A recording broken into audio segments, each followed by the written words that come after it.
হাওয়া অফিসের পূর্বাভাস অনুযায়ী শনিবার দক্ষিণবঙ্গের বেশ কিছু জেলায় কালবৈশাখী হতে পারে। দক্ষিণ ২৪ পরগনা, পূর্ব মেদিনীপুর, পশ্চিম মেদিনীপুর, পুরুলিয়া, বাঁকুড়া, ঝাড়গ্রাম এবং পশ্চিম বর্ধমানের জেলাগুলিতে কালবৈশাখী হওয়ার সম্ভাবনা রয়েছে।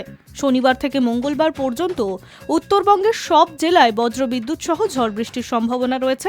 বেশ কিছু জেলায় শনি ও রবিবার প্রতি ঘন্টায় ৫০ কিলোমিটার গতিবেগে বইতে পারে ঝোড়ো হাওয়া। শনিবার ও রবিবার দার্জিলিং, কালিম্পং, আলিপুরদুয়ার, কোচবিহার, জলপাইগুড়ি এই ৫ জেলায় ঝড় বৃষ্টির সম্ভাবনা একটু বেশি রয়েছে। এই জেলাগুলিতে ৫০ থেকে ৬০ কিলোমিটার গতিবেগে প্রতি ঘন্টায় বইতে পারে ঝোড়ো হাওয়া। রবিবার দক্ষিণবঙ্গের ৭ থেকে ৮ জেলায় বজ্রবিদ্যুৎ সহ ঝড় বৃষ্টির সম্ভাবনা রয়েছে। সেই ৮ জেলা হল পশ্চিম মেদিনীপুর, বাঁকুড়া, পুরুলিয়া, পূর্ব ও পশ্চিম বর্ধমান, বীরভূম, মুর্শিদাবাদ ও নদিয়া। সোম এবং মঙ্গলবার এই ২ দিন কলকাতা সহ সব জেলাতেই বজ্রবিদ্যুৎ সহ বৃষ্টির সম্ভাবনা রয়েছে।